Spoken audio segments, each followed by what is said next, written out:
Hari Om. Om. Hari Om. Hari Om Shiv Shankar ji.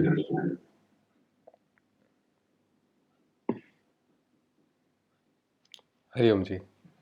आता बोल. Hari Hari Om Vidya ji. Namaste. Hari Om.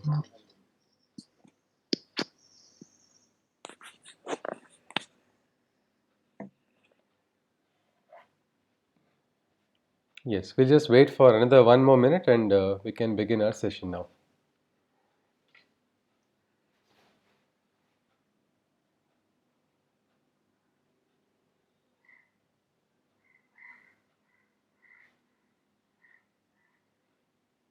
Our first session will be an interactive session. It will be on the basis on what is the Gita, and we will also get used to this Google Meet feature, as well as we can probably establish a friendship among all participants. So as the session proceeds, it will be much easier to interact. And as all questions are permitted, provided they are in the realm of the Gita. We will see all of that, I think, once we start. So all right, I think we have 24 participants today. Let us begin now with the invocation. Every day we will begin with an invocation to Ma Saraswati. So let us begin. Hari Om. Saraswati नमस्तुभ्यं वरदे कामरूपिणी विद्यारंभं करिष्यामि सिद्धिर्भवतु मे सदा. Hari Om. So namaste. We are going to start a journey into Bhagavad Gita, one great scripture of India. I think all of us have heard of this scripture. Many of us have already studied this scripture. I have read the introductions of many participants who shared their introductions that many have been studying the scripture for many years. Some of us may be looking at the scripture for the first time. Some have already attended the sessions. So now we will start first by letting all of us come to the same common ground. Why not share what we know about the Bhagavad Gita? Can anybody tell me something about the Bhagavad Gita? Yes, please. Anything. What is Bhagavad Gita? Is it a book? Is it? I just call it a scripture. Why is it called a scripture? Anything you know about the Bhagavad Gita? Please feel free to unmute yourself. Yes, please. What is Bhagavad Gita? Anybody? Anything you know about it? Yes, Jayanji. It's a story with a lot of morals behind it. Okay, Jayanji says it's a story with a lot of morals behind it. All right. Anything you wish to add further, Jayanji, about it? Well, it's a timeless story. So Okay. it tells us about all the emotions of which every person has, whether it is hate or love or whatever, and how to deal with all of them. All right. Okay. JNG is added to that. Thank you. So it is a timeless story. It is going to teach us about different emotions, how one must deal with it, love, hate, all of it is what JNG says. So, okay, a timeless story. So how old is this timeless story? If it is timeless, anybody? It's more than 5,000 years old. Ji sir, Shiv Shankar ji, more than 5,000 years old. Okay. This version is more than talk about Bhagavad Gita in Swami Vinoba Bhave's own words. Okay. Ji. He says, the bond between the Gita and me transcends reason. I have received more nourishment from the Gita than my body has from my mother's milk. Ji, ji. I therefore soar high in the vast expanse of the Gita on the twin wings of faith and experimentation. The Gita is my life breath. Okay, Shiv Shankar ji. So, The Hari age Om. of Gita, 5,000 years is old, only this present version. But message is eternal. Okay. Shiv Shankar, yes. Ji. Yes, Vasudevan ji. So, one thing, beautiful quote was given by Shiv Shankar ji about the relevance of the Gita as perceived by Vinoba Bhave ji, one of the greats of India. We will come to that as well. Then Vasudevan ji says, though it is 5,000 years old, its message is still relevant. It is relevant even today. It is true, because why are we looking at the scripture today? If it's 5,000 years old, why should we even... No, I said it, message is not relevant today, it is eternal. It is Not eternal. 2000 years old. Okay, it is Sanatan Shashwat. Its message was eternal, is eternal, and will be So eternal. given this form to Arjuna at this. Yes, yes, Vasudevanji. Ji, sir. So it is not, this message is not going to change. It is relevant, was and is always, probably why it is called Sanatan and Shashwat. Yes. So going back to this 5,000 years, anybody disagrees with this?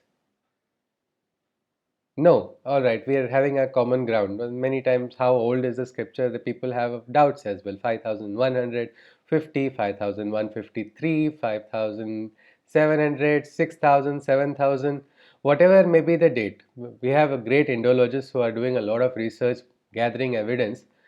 All of them say at least 5,000. Even the most Western, stingy, in what we can say, non-Indian Indologists also has to agree that this is at least 5,000 years old. This was told. So it is a story. It is a 5,000 plus year old story. Okay, as if we just are adding pieces of what everybody has shared. Now, if it is a story, it is a story said somewhere, or is it somewhere in a book? Why is it? Is it a story which was just passed on orally, or is it somewhere? Is it from some book? Anybody?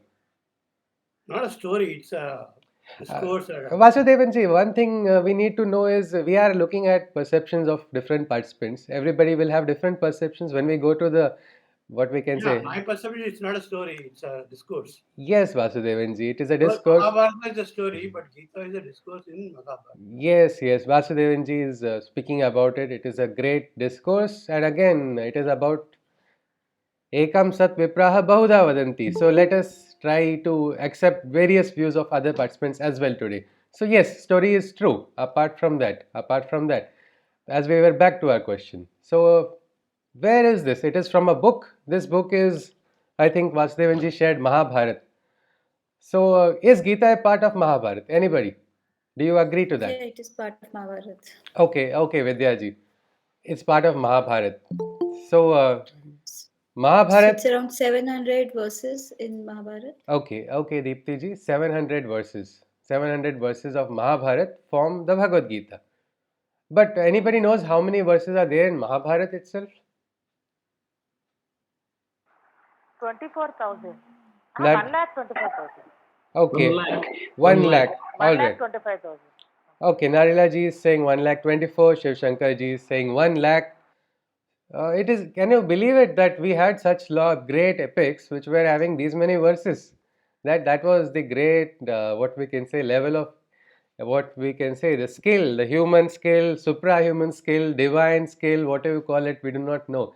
But a composition speaking about such great high concepts of dharma, even science, all of it can be found in Mahabharata. So it's 1 lakh verses. It is so difficult to even visualize in today's day that there was this time so many years ago we were so advanced. But again, Mahabharata is a subject of a lot of debate, because when you start studying the Mahabharata, how are you going to study 1 lakh verses, all of it at one time? Then whose interpretation are you going to study? These are all big questions. Many times people say what you should not do, you understand from Mahabharata. What you should do, you understand from Bhagavad Gita. Now the question is, why is Bhagavad Gita so different or so special that it is called a separate book in itself? It's just a part, is what everybody has said. It is a part of Mahabharata. It's just 700 verses. But why are these 700 verses so special that they have become a separate book? It is something Bhagavad Gita, Srimad Bhagavad Gita. Why is it respected so much?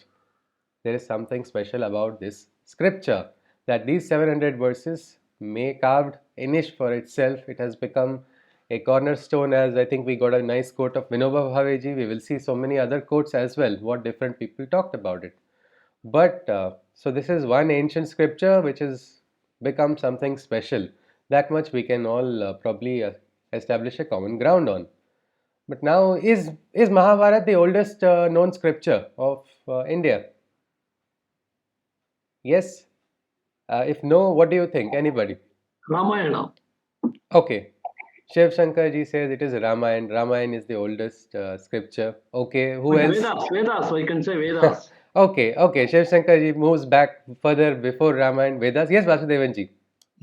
More specifically, you can say Rig Veda. Rig Veda. Okay. So there were Rig, Yajur, Sama, Atharva, all of these, but the Rig is said to be the first. So this is the oldest. Yes, anybody can tell me something about the Vedas, anything about the Vedas, it would be wonderful. Yes, please. Anything about the Vedas? We know anything about the Vedas? Vedas are Shrutis, that is Ji, sir. not composed by anybody. It was heard, it is, you can say the voice from, message from the Gods. Bhagavan. From Bhagavan, Shruti, Apaurushya. It is something they say no human composed it. These great Vedic rishis, Bharadwaj, Angiras, Atri, so many of them. What were they doing? They were becoming mediums. They heard these. They heard these in moments of inspiration, direct connection.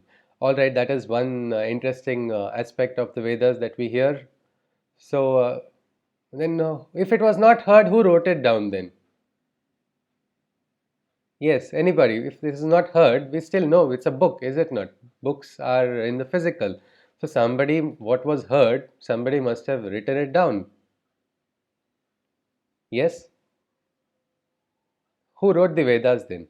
If Vedavyasa compiled them Okay. and aggregated them. Okay, so Veda Vyasa. So there was probably one young rishi. He was seeing that, my God, so many verses, so many thousands and thousands of suktas dedicated to so many different devatas. If you look at the Vedic gods, we don't have all the temples also for Vedic gods nowadays in modern India. So many of these Vedic deities. Well, this was something one young Rishi was seeing that yes, something is happening, that change is taking place in the society. I need to do something about it. People's memory is reducing. I cannot let this great wisdom be lost. So he goes to his guru, gets his Ashirvad, and begins the superhuman task of compiling the Vedas. I will write down. All right, all the Atris, your family Atri Mandala, we will write it down. Do not worry. Future generations will receive it even if they do not have this superhuman memory. They should be able to read it. All seekers must realize it. So that is how Ved Vyas started the compilation. So many of these suktas. We still look at different devatas. Anybody can just roughly even share some of the names of the Vedic gods. Any of these Vedic devatas. Prajapati, Okay, Vasudevanji says Prajapati. Okay, one Prajapati. Then Agni, Agni. Okay, Agni. All right, Agni. Yes. Anybody else? Agni, Prajapati. Any other Vedic devatas? Yes.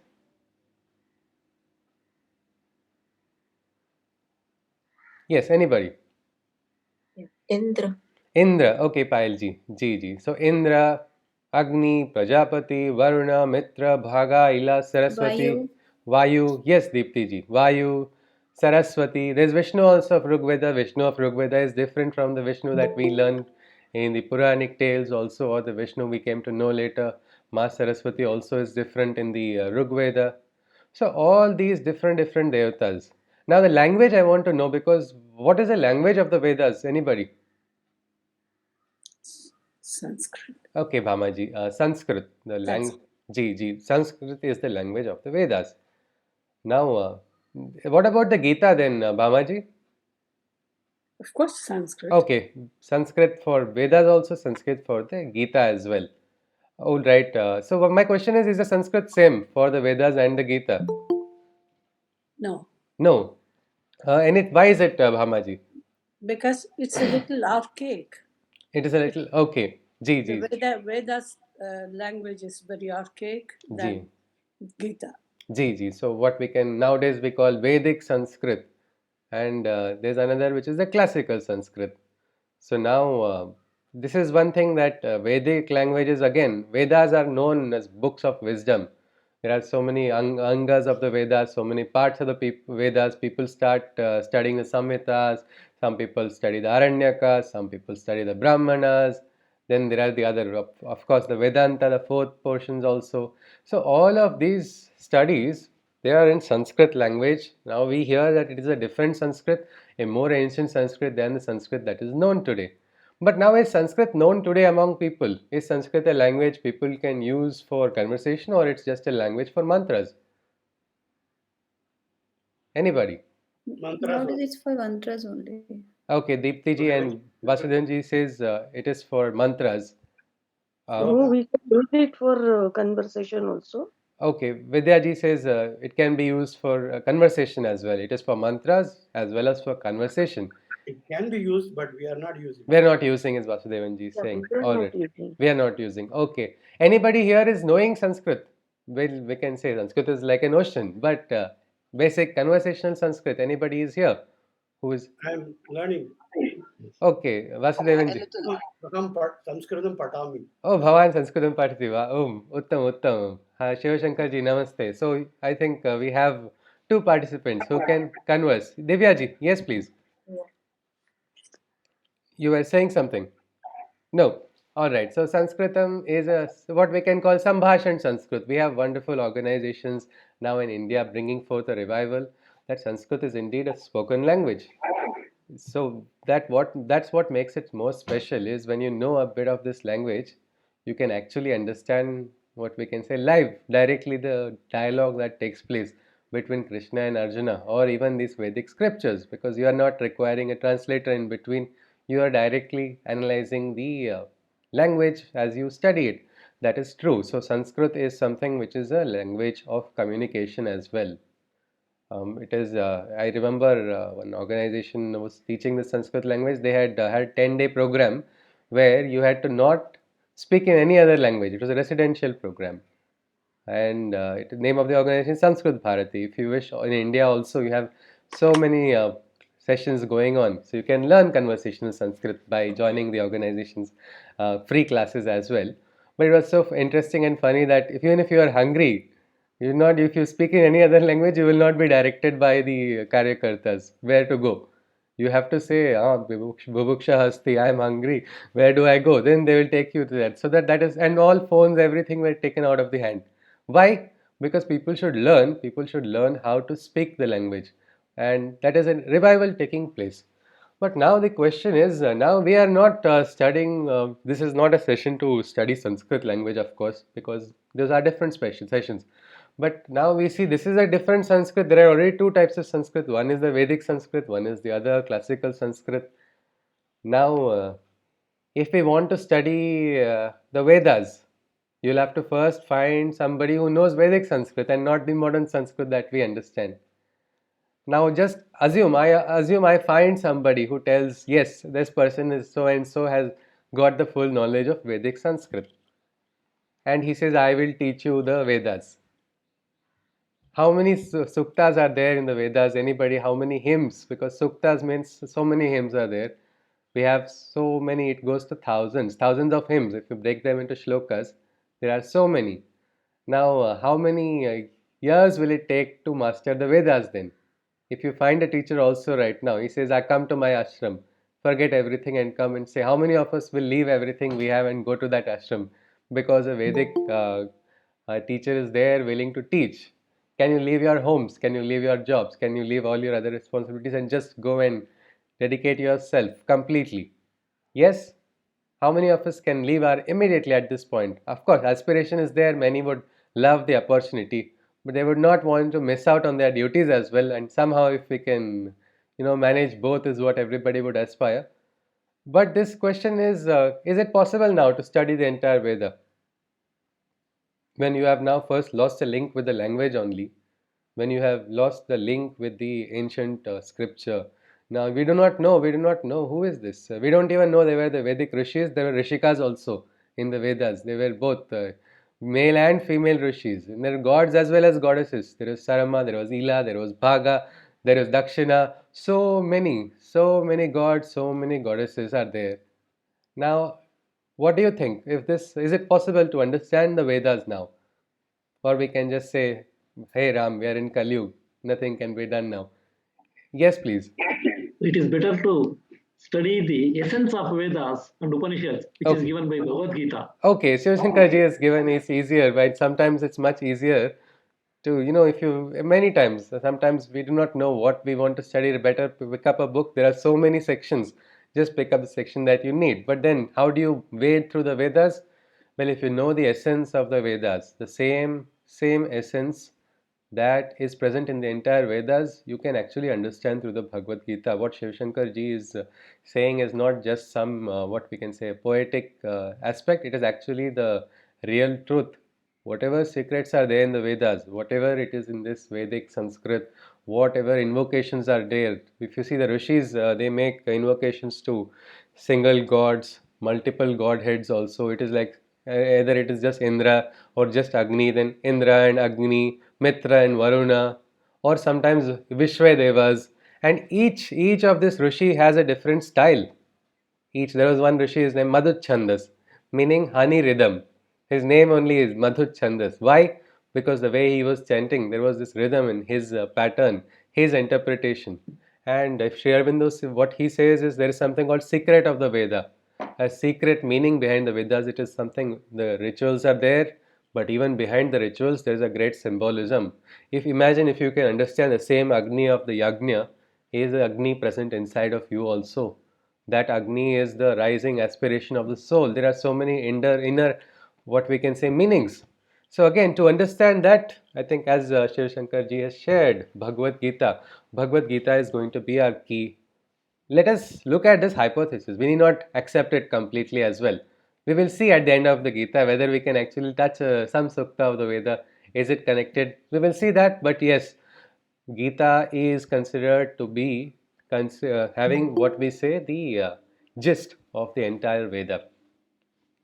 There are great bhakti poets also who have said Vedanta to artha amhasitsa thava. This is what Tukaram says.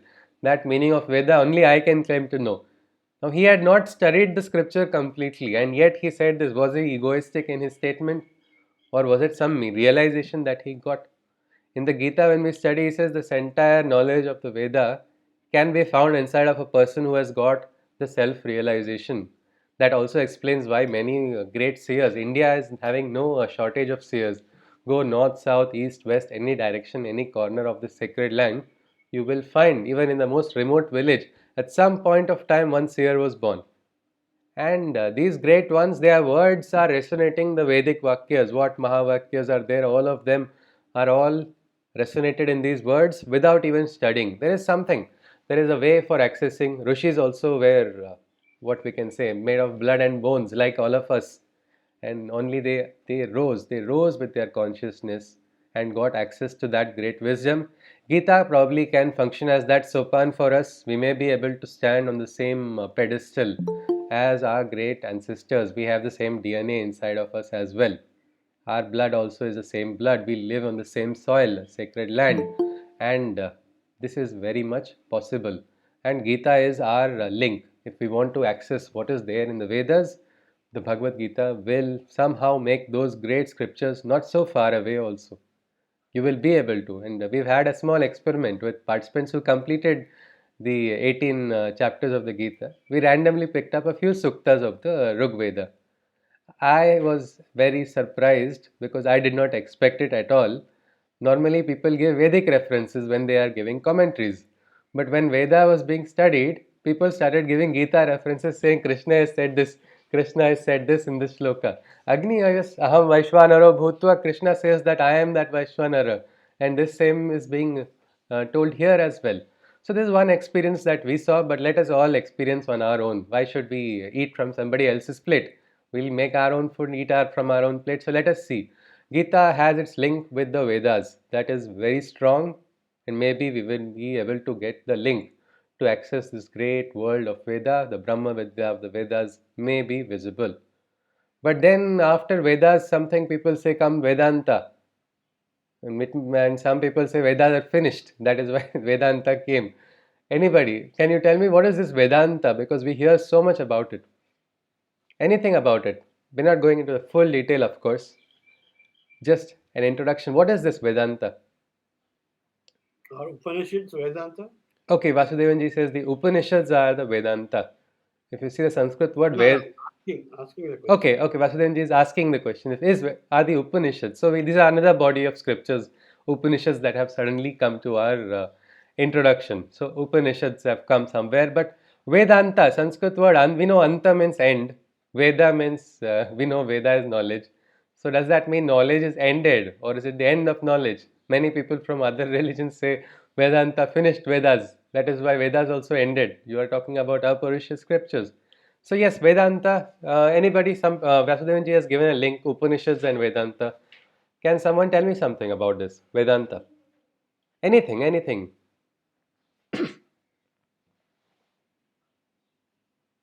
Yes, it's a school of thought, a school of philosophy. There are maybe various types of Vedanta. We may have heard of them as well. Yes, anybody? Anything, because no issues if it's wrong. Essence of Veda. Okay, Narila ji is saying, Narila Madhavi ji is saying, essence of Vedas is Vedanta. All right. Anything else anybody can add? Anything. Absolutely anything.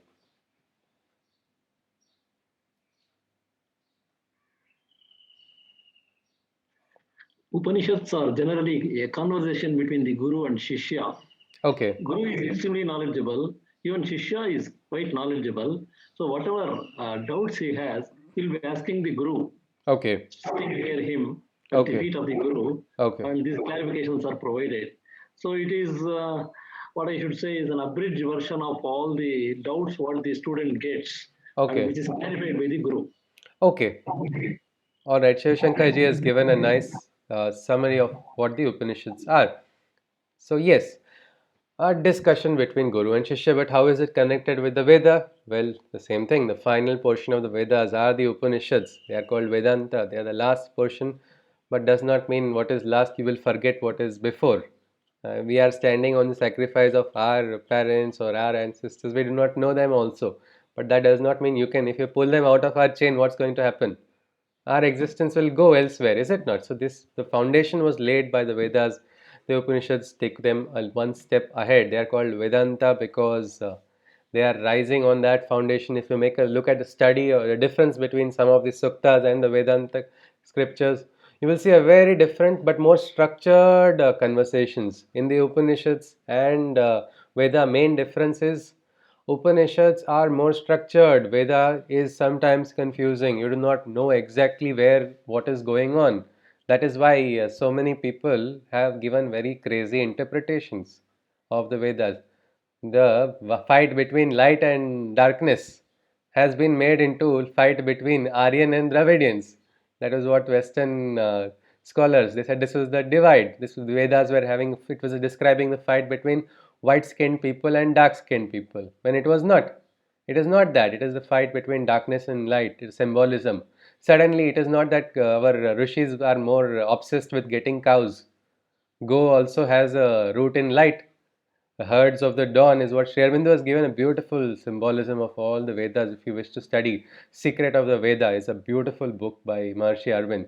So there we have seen there's a decoding taking place between all this, and so one after the other we see that Vedas had a hidden meaning as well as a outer meaning. Those who did not have the understanding of the outer of the hidden meaning at least were told that acha you do this particular action, this will give you that agneya swaha agneya idan namama. At least when the person is offering the ahuti, he will at least understand the aspect of as he watches that burn in the fire, he will understand that idam namama, no selfishness, nothing belongs to me, all belongs to the divine. At least if he is not understanding the significance, at least in the ritual maybe he will understand that significance, but many times the symbolism is lost. Many people did not really, if you see the according to many Western historians who try to become great Indologists, they describe that our rishis were suddenly surprised watching the sun rise. So they made a Surya Sukta. As if they have never seen the sun in all their life. Suddenly one morning Surya has come and they have got excited. Or no, they say these are all nature gods. These are just suddenly they are obsessed with nature. If you study the Veda, you will see more than nature. You will see Sanapiteva Sunavegne Supayano Bhava is what one Rishi speaks about. He says, Agni is like my father, just as a son approaches a father with ease. May I understand, may I get that connection. If you look at each of these suktas, they are like algebraic formula which we studied in school, mathematics, algebra. They are, if you the x, y, z, you understand its value, you will understand sometimes the entire purpose of why this particular equation is there. Because when you understand its value, it was like that. And these formulas were made by these rishis. at that state of consciousness. When he says, I saw Varuna's car passing in the sky, it is not some kind of poetic imagination. He is in the state of consciousness where he has watched the presence of Varun. He says Varun's insight in Varuna Sukta, so many things. Why all of this? Well, this was something that somebody, when some researcher develops something, he wants to hand it over to someone else. So like that, different suktas were passed on, but their meanings were not understood, and for that, as there was an evolution taking place, Sanskrit was also getting more evolved. Some great Vedic seers decided, let's start rendering this truth, the same truth that is present.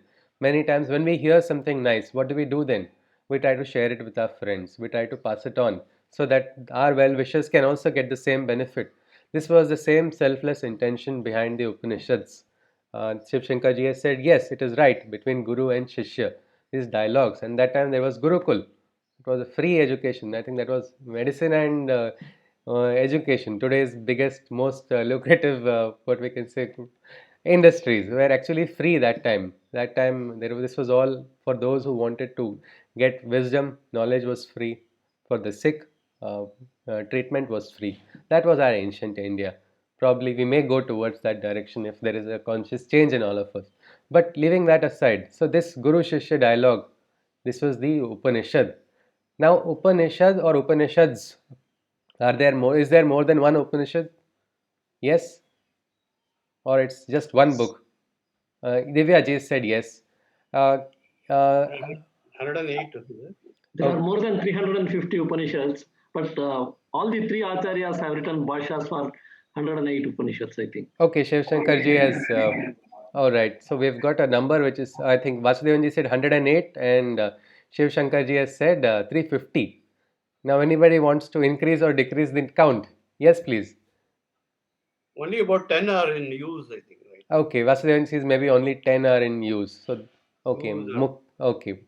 All right, so 10 Upanishads are important, is what Vasudevan ji is saying. But now let us go to that number 350. What Shiva Shankar ji is saying, 350. Is it possible? Could there be 350 Upanishads? Yes? Yes, various interpretations. No, but the original interpretations are different. The original scripture only of the Upanishad. Yeah, Upanishad is part of Veda. How many Vedas are there? Only how many? That much. So then that would be only 4. We call them only 4 Vedas. There should be 4 Upanishads then. Yes, but no, actually, this Upanishads also are collected Gnostic scriptures. Each is unique. Each is unique in its way. We have anybody can name a few Upanishads, so we'll just get to a little bit closer to any Upanishads you can remember.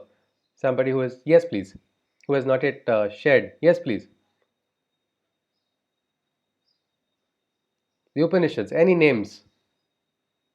Mandukya, Okay, Bhavisha ji said Mandukya. Ishavasya. Okay, Mandukya Upanishad, it is the smallest Upanishad. Isha can be called sweetest Upanishad, Ishavasya Upanishad or Isha Upanishad because the first. Brihadaranyakam. Okay, Brihadaranyaka, big and like a forest, huge. Brihadaranyaka Upanishad, Isha Upanishad, Mandukya Upanishad, then any others or about these Upanishads now who have introduced, what are they? Kathopanishad, Okay. Prashnopanishad. Okay, Kathopanishad, Prashnopanishad, we will have a big link. Kena, Isha, Kena, Mandukya, Kathopanishad, Prashnopanishad, Shvetashvatara, so many Upanishads are there. Are all similar? We have seen so many names. Now it looks like we'll get lost into an entire big galaxy of scriptures only if we just look at the names. That many are there. But are they similar then? Upanishads? Yes. The basic principle is the same. Okay. Brihadaranyakam, it is Aham Brahmasmi. Aham Brahmasmi. Mahavakya is that expounding. Isavasyam, it is Soham. Okay, so some have a different expoundations of the same. It is. Ji. The basic principle is the same. The basic principle is the same. That's how I feel. I have read only a few. Ji, yes, Bhamaji. So yes, this is having the same principle. All our visas. When we go abroad, we need something called visa to travel. So if we want to enter into this kingdom of Brahma Vidya, these Upanishads are going to serve as our what we can say passports and visas to that world. Only it is like you have different journeys, like that the journey is different but the destination is same. Kathopanishad was told it is a direct Upanishad between Yama and a young boy Nachiketas. It is in the form of a story, it's like a katha, the entire Upanishad. But in that story, what it was composed by some rishi to pass on a wisdom through the story. I think we all know we love bedtime stories when we've got it from our grandparents. Children recollect that so much. So something like that, but through the medium of a story, a great Brahmic truth was conveyed. So like that, then there's Prashna. There are through questions. Kena Upanishad, Ke Nishitam. It begins with who brought about the fall. Why was there a fall of consciousness? How did it take place? Who was the one who originated that? Who triggered it? So through the question they are going towards. It's like they're all attacking the Brahman only. They want to grab the Brahman, but they want to go in different ways.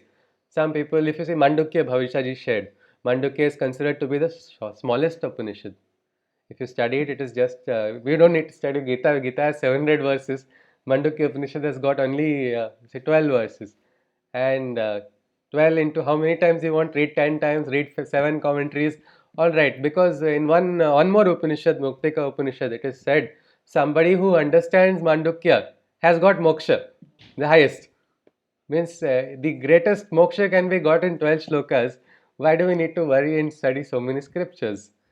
There was a saying that Isha Upanishad again, if even now we can say Mahatma Gandhi has talked about if all Upanishads were destroyed and one Upanishad survived, he says Isha Upanishad would bring about a full revival also.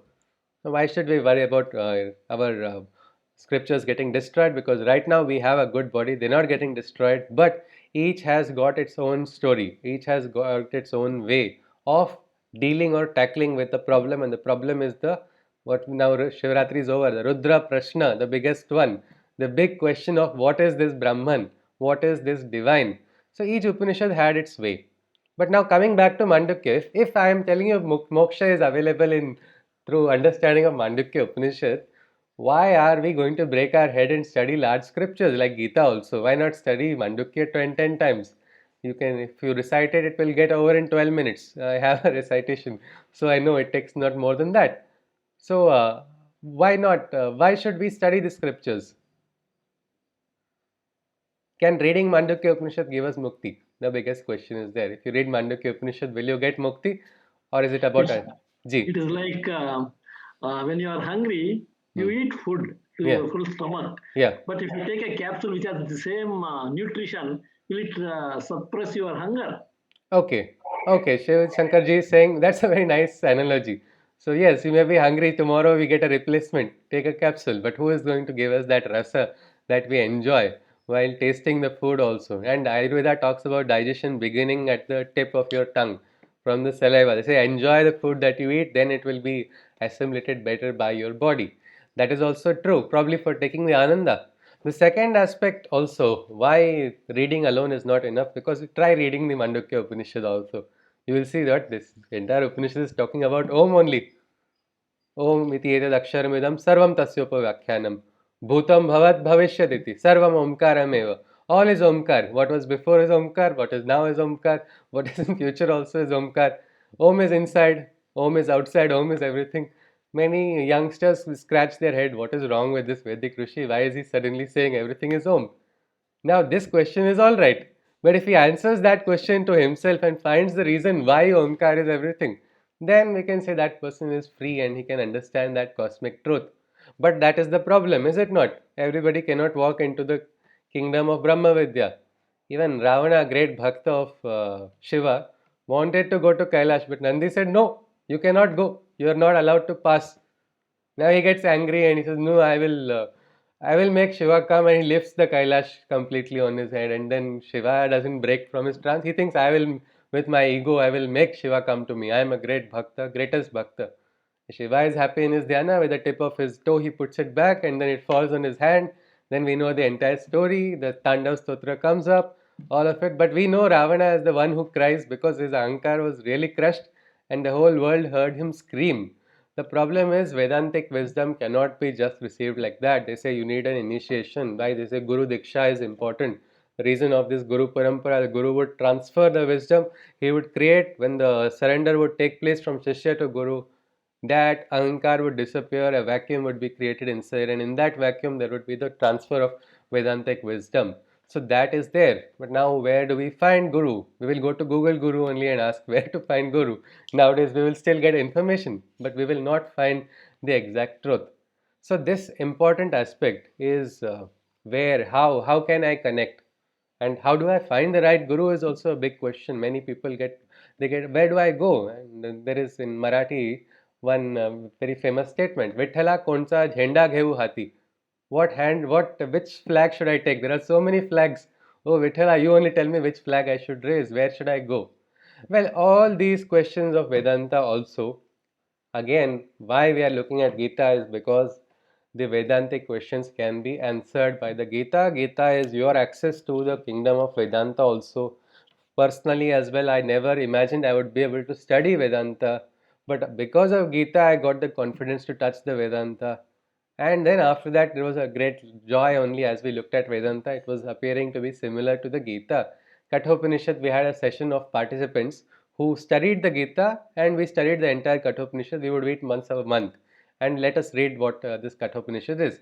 Because it is study between Yama and a young boy, Nachiketas, who doesn't accept death, who wants to go and identify the truth. There is something beyond death, death also.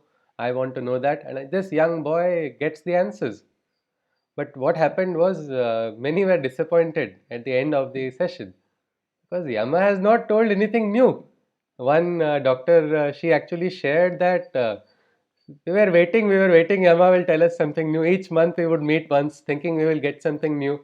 And suddenly when I told this Upanishad is over, many were disappointed as if you've gone to watch a movie and then there's no climax scene only. The movie suddenly got over before you finished. Something like that. This same Vedas, truth of the Vedas, you will find shlokas. We would find almost ditto same shlokas present in the Upanishad as well. And the same truth, what Yama was talking, probably Krishna is going to be speaking to Arjuna as well. That let us look at, keep it as an hypothesis. Let us ourselves again explore. Let us not eat from somebody else's experience. Let us get our experience and see if this Upanishad is connected to our Gita as well. But if you see, there are different Vedantic schools, great schools of philosophy. There was the school of Dvaita, there was school of Advaita, then there's a third Vishishtadvaita. Maybe tomorrow one more school may also come up. Each of them, the founders were having their way of the truth. Each of them had their own, each believed in their path as being the right one. But they did not imagine what their followers would do. People fight over each other. The Vedanta, Dvaita is right, Advaita is right. Third person says Vishishta Dvaita is only the correct way. But interestingly, in their fights also, if you observe, they are using Gita shlokas only as the pramana or evidence. Or this same Gita shloka is used for giving the evidence for Dvaita. The same Gita shloka is used for Advaita. Another person says, no, this is Vishishta Dvaita in the interpretation if you look at it. So whatever school of Vedanta it may be, they are also using the reference because Gita is called a Pramana Shastra. It is something like an evidence. We look at evidence based science. Well, evidence also in modern science we rely on what is written only, scriptural evidence we can call it, or we can call it published literature, what previous scientists have published. Then you quote them in your literature study and that becomes an evidence. You don't have to again do a research for a published literature which is accepted as an international evidence. Something like that. Gita is considered a Pramana Shastra. So Gita would give you access to any of these schools of Vedanta. I am nobody to tell this school is correct or that school is wrong. So please, we will not have any Vedantic question because I am not qualified to decide on which Upanishads the school or which Vedantic school is correct. Let us have our own freedom. But what we see is the same scripture is giving that freedom to study that particular interpretation, whichever is connecting to you. You can go there. Maybe you can found your own Vedantic school afterwards, after studying the Vedas, the Gita. But Gita is that special scripture. Sarvopanishado Gavo Dogdha Gopala Nandana. It is all the Upanishads are like cows. The milker is our Gopal, our Krishna only. And Partho Vatsa Sudhir Bhokta Dugdam Gitamrutam Mahat. So what is who is receiving this milk? The milker is giving it. and our calf is Arjuna only. He is receiving that great Gita Amrita, which is like a Amrit, which is nectar, which is immortal. It is an elixir. It is like Soma. That is what Gita is called, and let us see why it is called at the end, probably of the sessions. We may be able to look at the Upanishads. I can, if I am quite confident that we may be is, we can even make it we will be, because Gita gives us that much of confidence. We can walk into this world. Brahma Vidya kingdom is our Krishna's kingdom only. We don't have to worry. No separate passport is required to enter that. That Gita is going to give us. So this is all fine. The younger generation will ask one simple question. So what? So what if it is great? So what if it is having such ancient relevance? Okay, all right, all this is over. This is ancient times. What is its use? What is its use today? We cannot say, no, you don't have to, you cannot ask these kind of questions, because questions are always, Sanatan Dharma is welcoming questions from the beginning only. The questions are answered as well. So what do we do now for Gita? What is its relevance today? All right, it's great scriptural significance. It gives us connect with the Sanskrit language, with the Vedas, with the Upanishads. All that apart, does it have a great relevance today? Vasudevanji said it is eternal. That is true. But how is it connected with today's life then? Anybody? It's about life lessons. So it's connected to the, I mean, the how we deal in life and how we handle the situations in life, as Oh, Krishna has told to okay. Arjuna. All right. Deepti says it's got life lessons. But the problem now is, if I say that or if you say that, everybody will not accept. We need to have people who are of some authority who say that. Now, if I'll just tell some random names of some people, if you can just tell me if you can find any connection with the Gita and these people. In India, everything has to start with Mahatma Gandhi's name, so we'll start with his name only. Yes, him and Gita. What is the connection? Anybody? He used to say that he read Gita whenever difficult situation to make up his mind. He used to read Gita. Okay. Vasudevanji is saying whenever he was in darkness, he was difficult situations he would see, he would read the Gita. Another aspect of the Gita was one thing he found. He was surprised to see that this was the most referred book in the library when he went to UK. That was another big surprise to him. It came as a surprise. Why? Well, there is something about the Gita. He got his principles, everything he feels are founded on the Gita of Ahimsa, also are on the Gita only. So Mahatma Gandhi has talked about Gita. All right. Next, Also, if I want to say add to this is that Gita life lessons can also be used for from the parenting point of view, like okay, how Krishna told to Arjuna that I will guide you, I'm there for you, but you have to choose your path. Like you have to go for it. okay. Just like that, we also tell our kids, okay, I'm there to support you, but you have to like take a Take step your forward. journey. Yes. Parents cannot live the journey of the child. They can support, give the atmosphere. Wonderfully said, Deepti ji. So now we see one thing about Gandhi. Gandhiji, we saw he's speaking about Gita and its significance. I'll just tell one more name. Lokmanya Tilak. Yes. Can anybody tell me something about him and the Gita? Lokmanya Tilak has written Gita Rahasya. Yes, Bhavishaji. He has given what is the Gita Rahasya. So when he was in the Mandalay prison, he did this great study of the Gita and brought about the secret of Gita. It's a beautiful book in Marathi language. Maharashtra, everybody carry it on their head because of its great scholarly work. Now my question is, Gandhiji was talking about Ahimsa. Lokmanya Tilak also was speaking about Ahimsa. Yes? He was talking about Swaraj, माझ्या सर्वांचे धक्का आहे. Yes, Deepti says yes, Swaraj is my birthright. I shall have it. It is adhikar, it is an adhikar, hakka, something which is mine, it is a right. And he was of Shatham Pratishatyam, somebody who attacks, give that person back in that force, so he never dares to attack again. Now, if you see, this is diametrically opposite to what philosophy of Mahatma Gandhi. Yet, we cannot deny both were great personalities. And interesting that both have found some strength in the Gita. Well, this is because something is there in the Gita. We will see Ahimsa. But what is the meaning of that Ahimsa? Let us ourselves explore. What does Krishna, because Krishna uses the word Ahimsa also multiple times. What is it? What is the real meaning of Ahimsa? Let us see. Gita is going to share that to us as well. So yes, Lokmanya Tilak we have seen Why not some newer names like Sunita Williams? Anybody? Have you heard of this person? Great personality, Sunita Williams. Yes? Yes. Anything about this person? She's an astronaut. Okay. And her connection with the Gita? Any connection? Not sure about it. Okay. Gita with her in the space. Okay, so this Vidyaji has said, yes, she took Gita with her when she went on a space mission. So it is something we call it celestial scripture, where the first woman to take the celestial scripture to the celestial realm only. She took it with her, and now she's not some superstitious person who is simply taking it. Something was there. She wanted to gather some perspective, watching the earth from afar, watching how the things turn. Probably there she felt a great new insight would come to her, and she wanted to carry the Gita. For they are very stingy about the weight that they have to carry. So only what is required is taken. As for these astronauts, they cannot take extra weight. Everything is calculated. It affects their journey as well.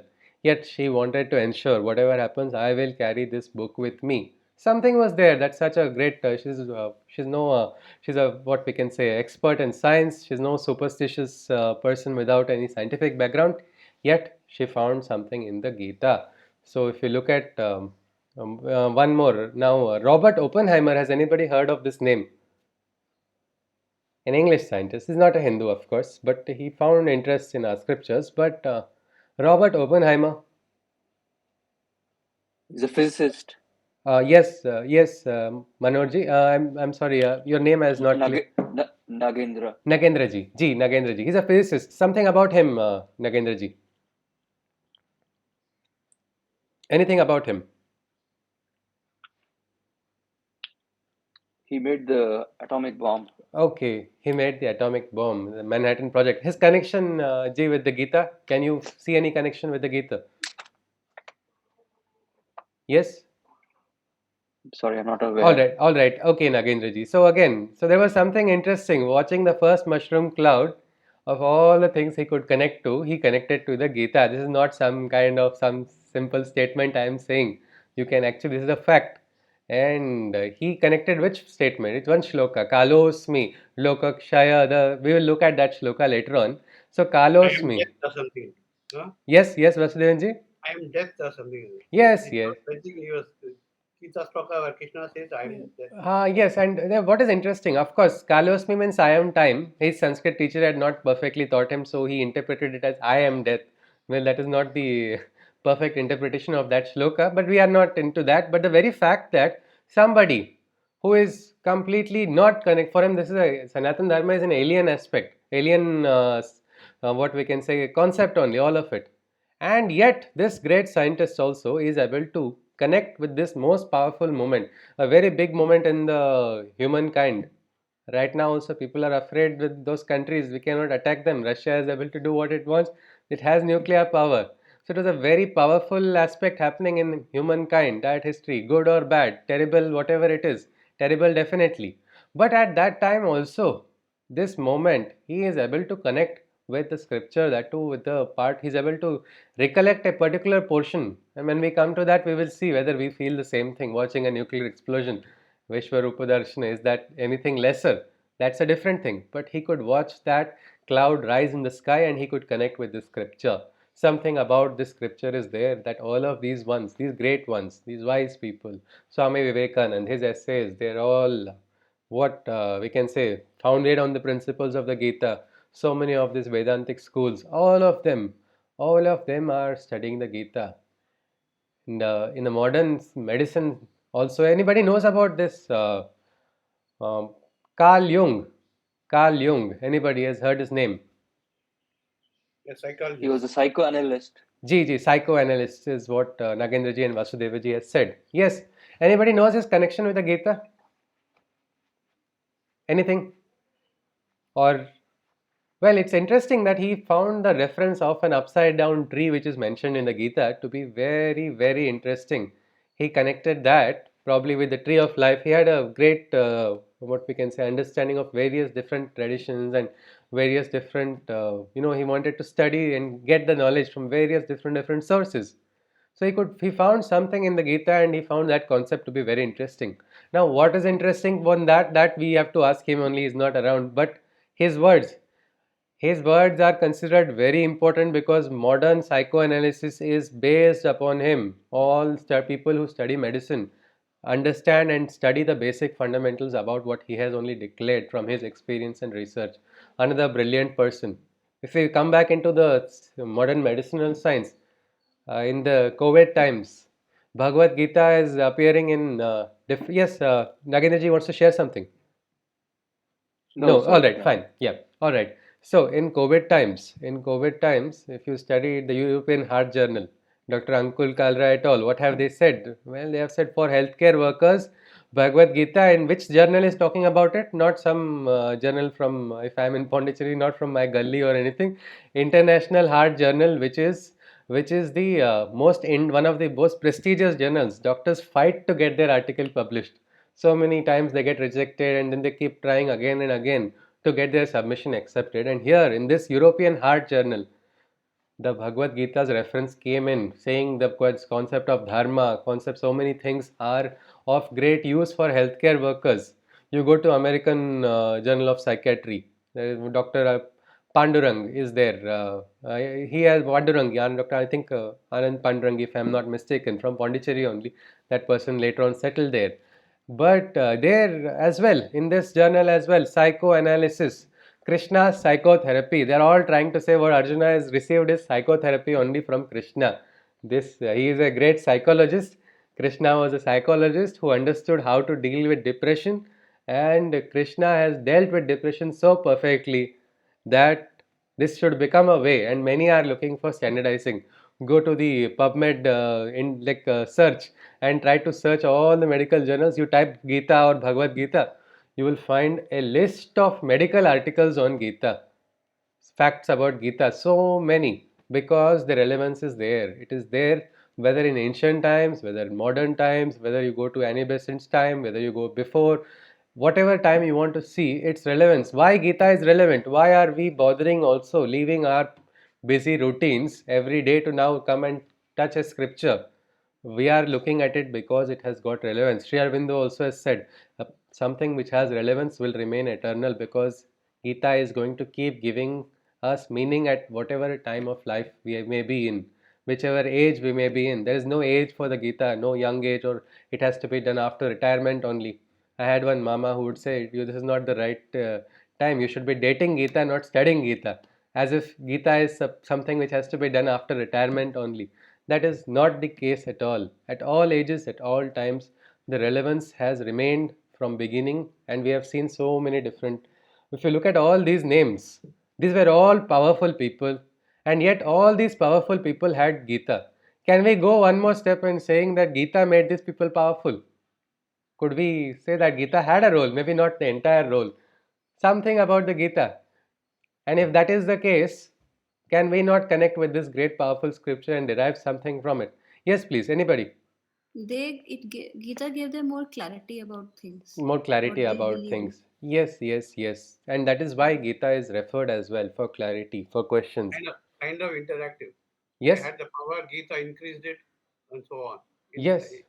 Yes, yes. They had something spark. The Gita is, Ji, made it a bigger spark and a flame. And all. Yes, yes. What was a small flame suddenly became that great inferno only, probably. And Gita was doing that work. Yes. So maybe when we touch the scripture. Yes, please. Somebody was adding. Savitri ji? It is most practical book and essence of life. Essence of life. All right. I think now we'll just, because I think relevance has been established, let us quickly enter into the scripture only now. Why not? We are now having no doubts, at least, that this is not relevant. We have seen whether Vedic reference, Vedantic reference, modern reference, scientific reference, psychological reference, emotional reference, whatever reference we want, we can take the Gita and we can find something there. That is true. So now let us come to the Gita only. What is there in this Gita? It is like an Upanishad. Upanishad is between Guru and Shishya. Beautiful, probably we can assume a beautiful garden is there, Vatika is there, under a great Ashwatha Vruksha or some other Vruksha. Guru is speaking and Shishya is receiving, birds chirping, all of that. Yes, Taittiriya Upanishad is like the Titri birds only, it is like that. the sounds of the birds. It's so much. Is that how Gita is taking place? Is it taking place in a symposium? Is it taking place in some library? Where is Gita taking place? It is right in the middle of the battlefield. In the middle of the battlefield. Okay, so this is crazy. Great scripture is not being told in some place where people can sit and write it down. It is being told in the middle of a battlefield. Now, and Kurukshetra has been told. Why was this battle taking place? Anybody? Kurukshetra, the great battle, what we can say, first real world war probably, that let's all across India, people had joined. Yes, please. For the greed of the kingdom. Okay, okay. So it is Deepti ji is saying it was for the greed of a kingdom. All right, that was probably one of the reasons. Anybody wants to add this great battle? Okay, which kingdom then? If it is for the greed of the kingdom, which kingdom was it for which the battle was being fought? Kuru dynasty. No, Kuru dynasty, but which kingdom then? We will come to that. Kuru dynasty. Okay, it was a battle of Kuru dynasty. Yes. Hastinapur. Hastinapur. Where is Hastinapur? Modern day? New Delhi. New Delhi. Now also Kurukshetra takes place for New Delhi only. All battles. Ji? It is near Meerut. Okay, it is nearby Delhi. So yes, so big battle fighting for what? Well, not just Delhi is that way a small place, but battles of always are great Kurukshetras only whenever it is there. So even that time, this kind of battle was taking place. That is interesting. Also, the battle of egos. It was a battle of egos. Okay, these battles never end. They are always there. Wherever we go, we will see that taking place. So again, another interesting aspect. Dharma was denied. Dharma was denied. Okay, why is Dharma denied is what we need to see. Yes, Vasudevanji. Rights of people was. Rights of which people? Were denied. Which people? All Pandavas. Okay, Pandavas. Rights of Pandavas denied, but rights of Kauravas was being enforced. Now, one right is denied, another is being enforced. But now, one is Kauravans and the Pandavas. Rights of Kaurava, no? They are doing wrong things. So it is, no, in their perception, according to them, it is their right for them. But it may not be Satya or highest truth, but it's a perception. So it is if it's a battle for right, it's again a perception. People try, it is perception which drives their actions. So Kauravas and Pandavas. Now the names are different. One is indicating, so Kauravas are from Kuru dynasty, Pandavas are from which dynasty? They are also Kuru dynasty. Okay. Same dynasty. Same dynasty. So we cannot say Pandavas are from Pandu dynasty. They are from Kuru dynasty only. Same Kuru dynasty, yet they are having different names. Why is this? Why this discrimination? Or was it a discrimination, or was it a title that they earned themselves? No, Pandavas are Panduputras. Yes. So they were known as Pandavas. Kauravas were Dhritarashtra Putras. They were also known as Dhartarashtras, but they are not known as Dhartarashtras. They are called Kauravas only. Why? And Pandu died very early. Why are they called Pandavas and not this person who is still there and his children are, why was there a difference? What was the fundamental difference? Because they thought that they were called, that's what I feel, because it was a Kuru dynasty, and they said that because their father, like he's taking care of the king, so it's like their birthright. So it's like that.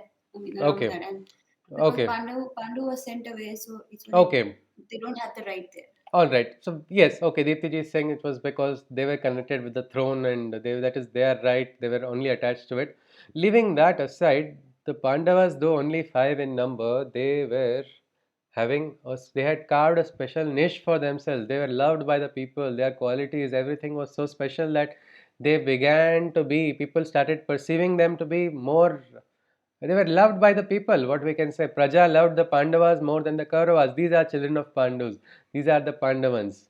And who had this role? That we will see later on. When we will see in the first shloka of the Gita only. Who is the culprit?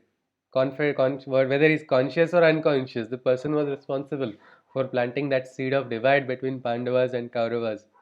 He could not remove it at the right time, and it became a later on war which he never imagined. We'll see the shloka, Mamakaha Pandavaschaiva. He says that. So Dhritarashtra felt this distinction between his own children and Pandavas. Somewhere the father's sense of discrimination entered into the child and became like a Brahma Rakshas from childhood. From childhood, Duryodhana tried how many times to kill the Pandavas. but was not successful. Each time his hatred kept rising, rising, rising. Now, what we see is good people are 5 in number, bad people are so many. Does it always, is it a rule that always good people are always going to be overpowered by bad? Do we see that many times, these situations here? Or do we see some kind of symbolism in the Pandavas and the Kauravas fight? Good people see even the good in bad people. Okay, that is all right. But why do they have to be overpowered, Shiv Shankarji? Does it often occur that way? When people who are doing good, there are a handful of people who are doing wrong seem to be more successful and more powerful on the outside. Does it appear that way? Reflects our mind. We have more bad thoughts than good thoughts.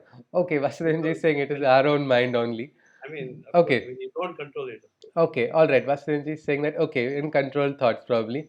But yes, this is a symbolism in the. Some people say if you see a great yogi, God talks with Arjuna. You read that book.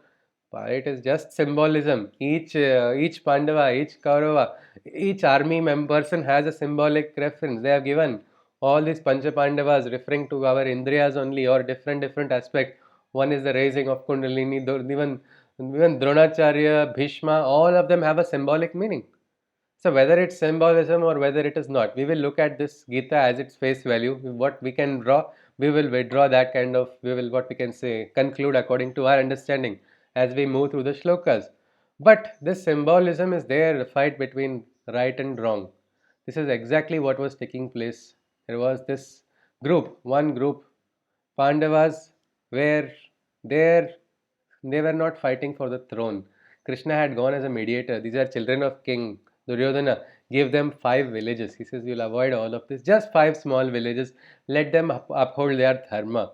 It is all right. They have to uphold their dharma as children of King. They have to, for all wisdom that they, all purpose that they have received everything in their life, they have to uphold it. And Krishna goes as mediator. He is the great Yadav emperor. He's a what we can say neutral friend of both, like India is now coming in between this NATO and Russia, something like that. Krishna went as a mediator, saying there need not be a war. There need not be a war to take. It should not take place. Just give them 5 villages. But what happened? Duryodhana said, if they are men, let them come and take it. And he even tried to prison Krishna, much to the shock of all the people present in the court. Of course, he failed badly. He got his own medicine what he needed to understand who Krishna really was. But now the situation has come to the point where there is no choice but a war. And in this, the Pandavas are on one side, the Kauravas are on another side. Interestingly, the gurus of Pandavas also, Dronacharya, Bhishmacharya, Krupacharya, all of them, they say, my Rajya Dharma says I have to fight. Now, what Rajya is going to be there if there is no Dharma? Their job is, Rajya is also, it is for the Praja, is it not? Installing a wrong king is not a part of Rajya Dharma. It is giving more importance to personal pledges and personal promises or individual without looking at the greater collective. But this is the difficult aspect. And this is what, that is why they say what Mahabharata tells you what you should not do, Gita tells you what you should do. And that is why we will study only Gita. If you ask me questions of Mahabharata, I will just say, I don't know. Even if I know and I say one answer, tomorrow I will get one more counter answer saying this particular parva talks about this, and our entire sessions will go in debates on Mahabharata. So Mahabharata is out of scope, just as Vedantic discussion also. Ekameva Advitiyam. Advitiyam Brahma Katham. How is it Advitiya? No, it is one. It is two. Or it is one and two. Which is, no, we are not going to that. We are going to look at its practical relevance as we understand, because this is like an introduction, of course. Our journey with Gita will go on even after these sessions. These are just going to serve as an introduction, but confidently we can say once we study the Gita, we will be free to choose our own interpretations, choose our own direction as well. So this is the what we can say basis. What we can see is there is a fight taking place in Kurukshetra for the kingdom of Hastinapur between the Pandavas and Kauravas. One more aspect is there were so many lakhs of soldiers more on the Kauravan side. Almost 7 lakh soldiers, I think, if I am not mistaken, extra on the Kauravan side. So Pandavans are overpowered. Pandavans have been overpowered, and yet there are still a lot of kings. Pandavas are not 5 in number only. They also have great battalions. And if you see, this great Yuddha was having kings from all across India, even from the south. Pandya dynasty had also participated in this great Yuddha which was taking place. Now this Yuddha is taking place, sides have been chosen, Krishna mediated, tried his best to prevent the war, but now there's no option, the war is going to take place. Another aspect of this Dharma Yuddha was also because this Yuddha followed certain rules. It would start at a particular time of the day and it would end at that time when there is no darkness. That time there is no chance for skill, it is only luck. So no fight would have to take place at that time was the initial rule. Then again there were rules for who will engage with whom. Foot soldier will face a foot soldier. A Rathi will face another Rathi. Maharathi will face Maharathi. Atirathi will face Atirathi. All of these, all equal, so equal level of battle would take place so that the skill only can come to the front. This was what there were rules, there were strategies, there were battle formations. We have all heard of Chakravyu in which Abhimanyu was trapped. Well, there were different types of battle formations. It was not the guerrilla warfare that is being fought today. So this was a scenario in which the battle was taking place. Interestingly, inside of this battle, a great yuddha is going to take place. There, the scripture is going to start. We will conclude our session in 5 more minutes. Up to 7:15 every day, we will have a session from 6 to 7:15. So now, my question is, how can this take place in the battle? 700 verses. Is this illogical? Has somebody inserted it later on? Or is it possible? Yes? You can say it's not possible. You're not going to look at it as disrespect. Here we are trying to study something. So you can say no, it is not possible. Maybe it's a beautiful story. It's a story which is inserted nevertheless, but a beautiful one. Or is it really practically possible as well? Or some miracle took place and it was taking place because of it. Anything? Yeah, it seems impossible in a normal communicative mode. Okay, Vasudevanji says it's impossible in normal communicating mode. Why is it? Why is it, Vasudevanji? Take a long time, for Okay. the person to Okay. complete. Okay. And people, the armies are not going to wait till these people. Okay. Vasudevanji says you start Atha Prathamodhyaya. By the time you finish saying that, one arrow will come into you. Okay. Yes, please. Deep, please. Krishna pause the time. Ji. Okay. Krishna has some kind of special remote. He paused the time. All right. That is interesting. Shiv Shankar ji wants to add. What I understand is Krishna took about half an hour to explain everything, the Bhagavad Gita, which was later elaborated by Vyasa. Okay, half an hour means commentary by Vyasa is what Shiv Shankar ji is saying. What half an hour what Krishna told. All right, these are all what we can say possibilities. Very nice, 3 possibilities are being looked at right now. But now, what I can say is it is definitely possible because just why not? Before COVID times, anybody has arranged marriages for anybody in your family. Have you done this discussion? Bharat has to go this way. These many guests are going to come from here. COVID time brought a restriction, which is probably a good thing also in such great moments or bad. I do not want to jump to that. People will say, no, it was a bad thing. But when families have to come, sometimes in big marriages, so many families are going to come. So their accommodation, their logistics, all of these discussions. Can we say this discussion gets over in say 20 minutes, 30 minutes, or how long does the discussion take place? Yes, please. It's like a long planning. Long planning. And why is it long planning? Because such large number of people, so many factors are there, just even they're not coming for a yuddha. Yuddha happens, that is a different aspect, but they come for a different purpose. But just for a simple celebration also, when people are gathering at one place, so much planning is required. What will you say about such great large armies? It's not a one-day battle. It was a Mahayuddha which was going to take place. Battle formations had to be taken. Yuddha had officially not started when the Bhagavad Gita started. If you look at the time, I have recorded the audio of my book on YouTube and I have put as a link. Well, the recording took me nearly 3 hours, means only recording of those words, in terms of English only. If it's a dialogue between Krishna and Arjuna in Sanskrit, so just this dialogue, if it is rendered in English in the same volume, like just word to word, if you make it like in 3 hours, all 18 chapters were completed. Now it is very easy to get 3 hours in a movement of such large, before the battle starts, everybody has to go and take their position. And probably we can say, assuming Krishna is not having miraculous powers, assuming Krishna doesn't have any Divya Drishti, Divya Shakti, anything, leaving that apart. It is still very much possible before the battle in these discussions, because so many discussions take place before, then they make plans, then they come to the battlefield, and then they see the opponents, what we can say, what kind of battle formation, then they have to make adjustments, who is going to mark whose opponent. Target is chosen in the start of the day. They go around inspecting which person where, who is present, and that is how the battle takes place. So yes, it is very much possible if it was just a dialogue taking place.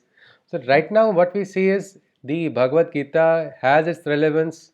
It's a scripture which is very useful, whether it is looking at it from its ancient perspective, Vedantic perspective, Vedic perspective, or even the practical perspective. Its value is definitely there. Now the Bhagavad Gita is going to start in the battlefield. We will directly jump into the first shloka tomorrow. It is going to be in the throne of Hastinapur. We will see a small introduction on why it's in Hastinapur, because Dhritarashtra is there, blind emperor. Now, is he just physically blind? Also physically blind, as well as emotionally also. Ahankar is making him blind. Is there a symbolism there? All that we will see tomorrow. We'll start directly with the first adhyay. So we are, I think all of us are now familiar with the Google Meet platform as well. So tomorrow onwards we will be continuing this 7 to 7:15, maybe 7:10 we will stop, and then questions can be taken at the end of the session. But they are also welcome during the session, just so that the as long as the spirit of dialogue goes on. So with this, I think today's session we will conclude. One more thing is, you are free to use your own reference book if you wish to. Only I will, you cannot ask me to use your reference book only. I will use one reference book which I am having. We are going to look at its perspective. I am using this book, Bhagavad Gita, Rhythm of Krishna. This is a book, I'll share the link if anybody wishes to procure it. This is actually a poetic rendition. In 2015 I had written with my guidance of my teacher. What we'll do is we'll read a Sanskrit shloka, we will read the English poetic rhyme, and the aspect of poetry is it does not stamp a finality on it. So poetry gives us a chance for interpretation as well. So that is why it is not a, I would not say this is the only interpretation. So any reference book you wish to, but only you cannot ask me why is it like that in your reference book, because I cannot read all the reference books as well. But you can share, we will go ahead. Our aim is to walk with Arjuna. We will see the questions as well, and we'll keep a more direct practical aspect of the Gita in front of us, because we want to look at its value for our life. Whether Vedanta is practical or not, that I think we will draw the conclusion in the end ourselves. But let us now look at it with the that perspective. Tomorrow onwards, we will start with the first sloka, Dharma Kshetre Kurukshetre Samaveta Yutsava Mamakaha Pandavaschaiva Kimakurvata Sanjaya. The scenario is different. It is in the parallels of Hastinapur. That let us see tomorrow. I'll conclude with the Shanti Mantra, after which if anybody has any queries, anything you wish to share, we can look at it. So with this, I'll conclude. Hari Om. Sarve bhavantu sukhinah, sarve santu niramayah, sarve bhadrani pashyantu, ma kaschid dukkha bhag bhavet. Hari Om Tatsat. Krishna Vande Jagadgurum. Hari Om. Hari Om. We will meet Hari Om. tomorrow. Hari Om ji. Thank you ji. Thank you ji. Hari Thank you ji. Hari Om ji. Hari Om ji. Hari Om. Hari Om. Thank you. Thank you ji. Thank you. Hari Om. Hari Om. Hari Om ji. Hari Om ji. Hari Om. Hari Om. Hari Om ji. Hari Om. Hari Om. Hari Om. Hari Om. Hari Om ji. Hari Om. Hari Om. Hari Om. Hari Om. The feeling that we are seeing Sri Aurobindo in his youth, generally we see older figure only. Ji sir. Mata, Meera Mata, Aurobindo, we see only older image. Now I'm just having image how Aurobindo must have looked in the looking at. The kind of it is that. Hari Om. I try to, I emulate him and worship him, so maybe trying to understand him better. He has a beautiful book, Essays on the Gita, which can be referred by anybody. It is available freely as well online. Hari Om. Hari Om. Hari Om Sushruji. Hari Om ji. Hari Om ji. Hari Om. Hari Om Sushruji. Hari Om ji. Hari Om. Hari Om. Any queries, you are welcome regarding the session as well, or of the Gita as well, if you want to look at from what we saw today, or we can conclude. Hari Om. Hari Om.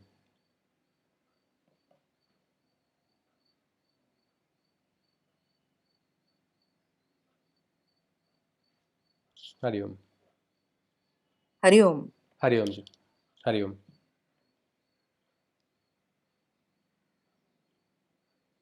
Hari Om. So we'll conclude the session if there are no queries.